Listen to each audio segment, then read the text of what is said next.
talk about Mindy Kaling, and I especially wanted your opinion on this one. Like, partially because I sent you the article. You sent me the article, but I wanted you. I read this headline and my head like exploded. I thought about writing for it for the site, then I was like, nope, this goes to Brett. Do you want to go ahead and read this? Sure. Okay. So Mindy Kaling, who was in The Office, and she did the Mindy Project. She has said her advice in this interview she did with Marie Claire, which is a teen girl magazine, said, I wish every 19-year-old girl would come home from college and that the gift, instead of buying them jewelry or vacation or whatever, first off, is that their parents would take them to freeze their eggs. They could do that at once and have all these eggs for them and for their future, she remarked. She's basically talking about how, like, it's really good, her quote is, to focus on your 20s and 30s and on your career, and yes, love. Like, put off having children is her message. Is this like this is clearly something that only somebody with wealth and status can actually do. It is expensive to freeze your eggs. Yes. First off, because you have to undergo hormonal fertility treatment to like prep your body to harvest the eggs. Then you have to pay for freezing fees. How long does that take?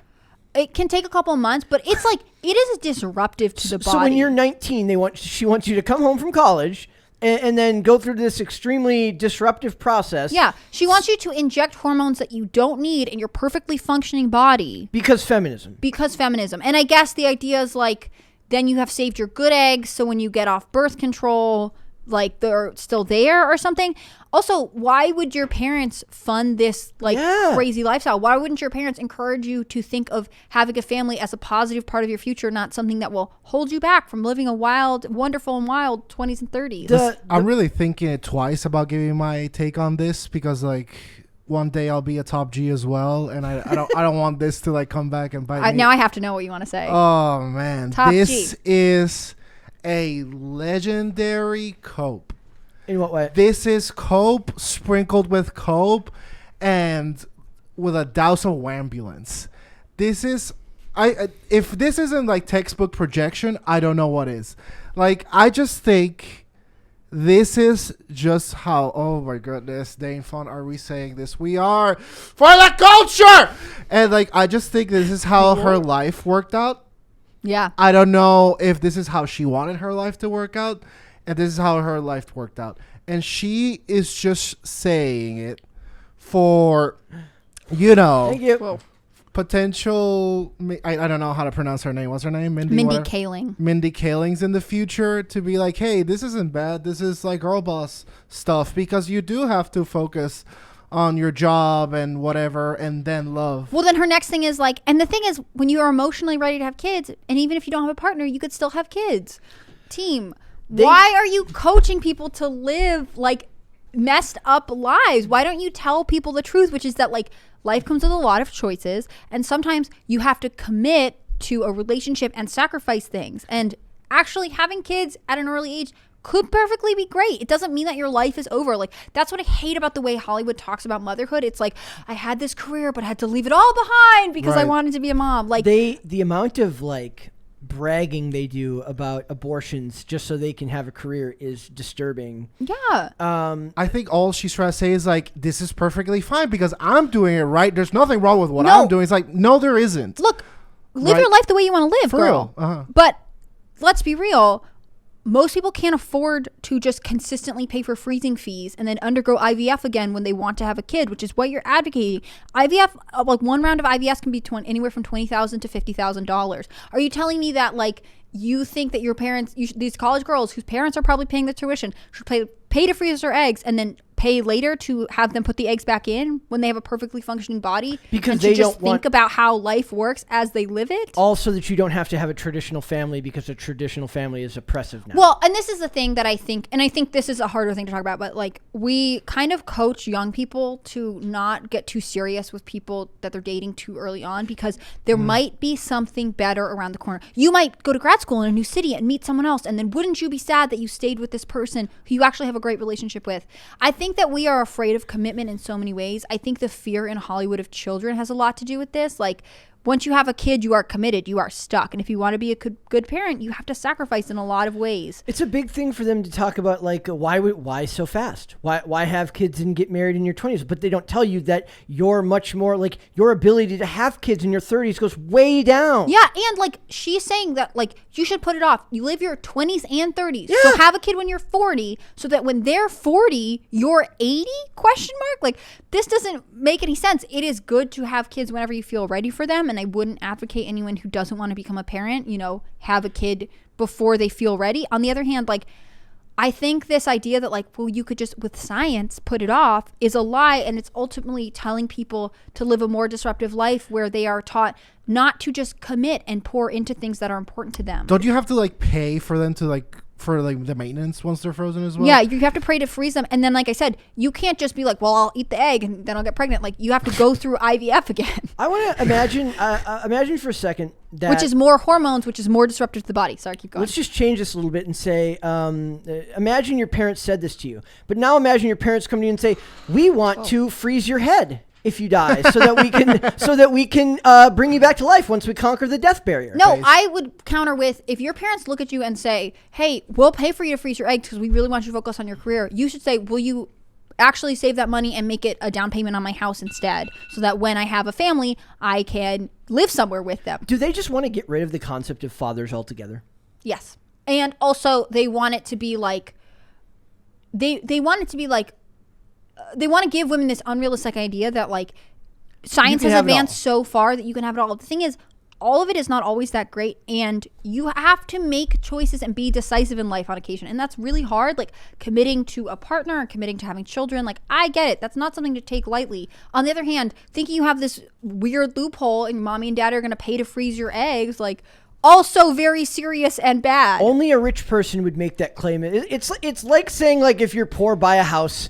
If you can't afford gas, just buy an electric car. No, but like, listen, I want to say there are, and it increases by a day, the amount of women that would be good at both. That would be good at like not only being, a parent, but also being a professional. Like, I don't want to deny that, but also just trying to think of things in like a point of view. Let's say you're the type of person where you lean to one more than the other, and let's say for example's sake, that one is parenthood. Okay. So I hear a lot from younger women just by the grapevine, just through life, is like, I want to get my degree, I want to work for like 1 or 2 years, and then I want to have my family and focus on them. And it's like, okay, how much is your degree? Mm-hmm. You just paid upwards of like $100,000 just to and work like, for a couple of years to earn like 30 to 40K for 2 years, and then like, and the joke used to be when women started going to college more, it was like, this is where the MRS degree comes from. Like, they're actually going to college to pay for the opportunity to meet someone who's going to have to make more money, because going to college used to be a way to guarantee that you were rising up in socioeconomic class. But that's not true anymore. No, it's the opposite. You are paying to be in debt to meet someone who will also be in debt, to then put off having children because you can't afford to have them. Like, this is a broken system. Do not listen to Mindy Kaling, who has been successful. And I'm sure she's got a lot of positive qualities. I'm not meaning to trash her, but like, this plan is bad. This is why I talk about the importance of this show, and why I think it's important to talk about this stuff. In a nutshell, is that these are the people that are influencing your children. And if you want to say that even these people aren't really influencing your children, they're influencing the people like our age, fine. The kids that are influencing your children on TikTok and social media have been raised by people who were influenced by these people. Mm-hmm. Right. This is a problem for society as a whole. The degradation of the concept of traditional family. Look, I don't care, man, woman, that doesn't bother me. 2 parents in the household is considerably shown to be the most effective means of raising a family. They flat out deny this. Yeah. And it's creepy. Well, and on top of that, she is saying, like, put off having children. She's also going to turn around and say, I'm just going to, Republicans, conservatives, or whoever don't support having a paid maternity leave. They don't support working mothers. They don't help the family. Girl, you don't help the family. You're saying you should put off having a family. Like, if we really wanted women to be successful at both, we would recognize that most of them want to have children and that they should be able and encouraged to have them early in life because the medical risks are lower for both mother and child. And it's unrealistic to think that most people can afford to both freeze their eggs and go through IVF later in life. She can, and plus she's talking about it's like, yes, and love, but what she's really saying is you can have the kids on your own if you want to, but she can afford nannies. She can afford daycare. She can afford to have that child taken care of. She can afford to freeze her 2 daughters' eggs when the time comes. All of those roles, which will cost her a fortune, would be taken up by 2 people if it was done through a traditional household. Mm-hmm. So also, it is truly something for only the most privileged of people. It's just the most strange comment. And I feel like it's a fun headline because it's like, oh, she says freezing your eggs. But there's someone out there who's going to be like, maybe I should consider freezing my eggs now that I'm 21. No, it's so expensive. Why would you do that? Why don't you just like know that you want to be a mom and try to, the best you can, date in a way that helps you find someone who also wants to start a family, and then you guys meet and like each other, and I would advocate getting married and then have a family. Like, why do we have to say, but actually your career is incredibly important? Like, right. Your career, I know this is a trope, your career's not going to take care of you when you're like on your deathbed. Guys, dude, oh my god. Sorry, I am drunk with power with my ranting today. I love it, dude, like for real, because like I think of that so often right now. Mm-hmm. Of all the dog moms and dog dads, they are gonna die lonely. The dog parent, the animal parent thing is. I love dogs, love cats.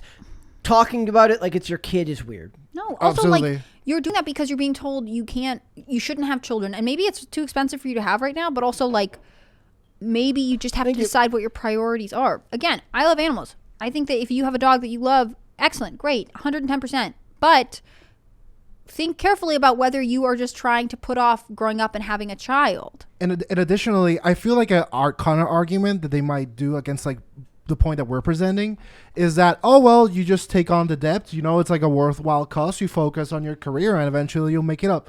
How this country in particular, I think, and these generations are treating debt as if it's nothing is frankly embarrassing, childlike, and unsustainable. Mm-hmm. If you believe on God's year of 2022, if you believe in boomer economic logic still, buddy, I have a bridge, a cow, and an elephant to sell you because you are a gullible clown. Do you know who the 2 girls, I went to a really small high school with less than 100 people in my graduating class, and I don't keep up with them, but through Facebook or Instagram, the 2 women that I knew who were buying houses first were, one had gone and gotten her esthetician's license, and the other one is a hairstylist. Yes, they have partners who also have good jobs, although as far as I know, both men are blue-collar workers. Like, nary a 4-year degree amongst them. They bought a house way before I did in a more expensive state than I currently live in. All the women that I know that do hair or makeup are all doing very well for themselves. They do amazing. And this girl, when I knew her, I mean, she was super sweet, and her mom was a hairstylist. She always loved hair. She knew she was going to do it. She travels. She has a house. I don't know, like, again, I don't really know her. We went to high school together, social media kind of contact. Ooh, thanks so much. But like, there are other careers, and you don't have to go into debt. And like, if you love reading or whatever you love, super cool, but like, you don't have to go into debt to do these things. If you want to meet, if you are, and I respect this so much, if you're going to college because you want to meet a man who is ultimately going to have a good career, like, maybe just do more interesting things in your life, and you will probably meet him out in the wild. My favorite is how they always, whenever ever notice how the school never gets blamed for school debt? It's always the government that gets blamed. They never hold the school responsible. Well, the thing is because it's government insured. It's government insured. You can't go into debt on student loans. So there is no reason for schools, other than, I don't know, morality, to stop charging crazy amounts. But it's hilarious to me how the government always ends up getting the blame and never the school. It's both ways. That's why I don't advocate donating to your college or institution. And if you do feel the need to donate to your university or your grad school program, whatever, earmark your gift so intensely they cannot send it anywhere else. I had this old article pulled up that says gains in women's rights haven't made women happier, and why is that? It's It's from like 6 years ago, and it's like it's only getting worse. Like, well, I feel like 6 years ago is really where third wave feminism kind of started splintering to fourth wave feminism, which is a bananas concept. They really just born to make everyone unhappy. They blame women's unhappiness in relationships on men going to prison. I don't understand that at all. Okay, so basically, the thing is, if men weren't in prison, they would still be unhappy with them. Men can't win with fourth wave feminism. So it says, of course, things happen during the. Okay, so basically, they talk about the advances in women's rights from a financial system and how women used to make 60% of a man's median salary to about 76% of it up until 1976. Blah blah blah. But then it says, of course, things happened during the period in question that probably made American women less happy. Take, for example, the massive rise in incarceration rates among their actual potential male partners. This rise wouldn't have left traces in the male happiness data because prisoners were not included in the life satisfaction surveys. 20 years between 1980 and 2000 saw a five-fold increase in the number of African-American men in jail, leading to more black men behind bars in the U.S. than were enrolled in colleges and universities. Those kinds of statistics imply big changes in the marriage market. Although increased incarceration has affected African Americans more than others, even when all Americans are considered together, the rise in male incarceration between 1970 and 2000 has been held responsible for a 13% drop in U.S. marriage rates. The reduced pool of free men has also encouraged many women to accept marriage proposals from men they would have otherwise rejected. This really feels like a reach all around. An effect that has been shown to be sufficient to shift the economic advantage of marriage away from women and towards men. They go on to talk about how long commutes bother women more than men and how house chores make women more depressed than men. See, this study feels like in a lot of ways it has interesting data, but it's drawing weird conclusions. They're like too... Well, it's a Guardian article. It's a Guardian. Bam, shots fired. Yes. And they talk about the dual burden of like how, having to be at home and have, like they say, women still do a majority of the housework on top of having careers, which they claim to be a big part of it. This gun is so intense. Yes, it's out to get you today. So, all right. Why I do want to know, why do you think... I don't want to say the Mindy Kaling specifically, but before we go, I just want to say, why is there a Hollywood-specific war on the concept of the traditional family? Again, like, I think it's a cope, like they're... For Hollywood in general. Yeah. Why? Like, because because a lot of people, they get sold a fairy tale, right? That part is true. Yes, that part is true. Yeah, they get sold a fairy tale, and then, they hit 30s, 40s, and the wall is undefeated, ladies and gentlemen. Yeah, the 24-hour life cycle is also undefeated. Like, and they realized that they couldn't have their cake, eat it too, be a girl boss, and have it all at the same time. Like, there's just not enough time in the day. Yeah. And honestly, I blame this a lot on the parents, because all this what boomers love to tell us is like, oh, like my generation didn't get trophies for getting last place. Well, your generation could work a summer job, part-time job, pay for rent, pay for like hanging out in life, and pay for tuition. So blame the government for insuring all those loans and having the college prices skyrocket. Do you know what I think some of it is? What? I think that the culture, we'll call Hollywood media, like hates the family unit because families are happier on average, and like they profit off of loneliness, right? That's what I'm saying. I think that like they're able to sell lonelier people who have an income more goods. I think we're able to make lonely people watch more media because they don't have anyone to hang out with at night. Like if you think about like parents, like if you're a single person, right? If you go back to your apartment where maybe you have roommates or you live alone, like if you're not dating anyone because your career takes all your time, then you watch a movie at night, you watch YouTube, you listen to whatever. But when you have a partner, that partner expects you to spend some time with them and talk to them, ask them how their day is going, and you might talk about things that have happened. And then if you add kids to the mix, like, can you imagine if you come home at 5 and you were like, well, I'm just going to sit down and watch TV for 3 hours? Your spouse would be like, heck no, we have children, they got to go to soccer practice or go to bed, we got to make dinner. Like when you have responsibilities, you spend less time consuming media, and Hollywood doesn't profit off of that. And so they need you to be more miserable. Misery loves company. Well, and I don't want to make a generalization, but usually in my experience, like when I've been like through breakups. Whoa, so exciting. When I've been through breakups, like my perpetually single friends have always like had the desire to like make me more apprehensive and like against my ex-partner that I want it to be. Yeah. Like, you know, you Thank can't you. you can end things in like good terms. Like, it is possible. Like, sometimes like adults have adult problems that they don't work out. And usually my friends that were in like long lasting relationships and that at the time had something that I, you know, like I wanted to emulate and wanted to have as well, would have like more, you know, like well-rounded advice. And so, you know, I don't think this is Mindy Kaling. And sorry to pick on you, sis, but you did this. You did this to yourself. Yeah, for real.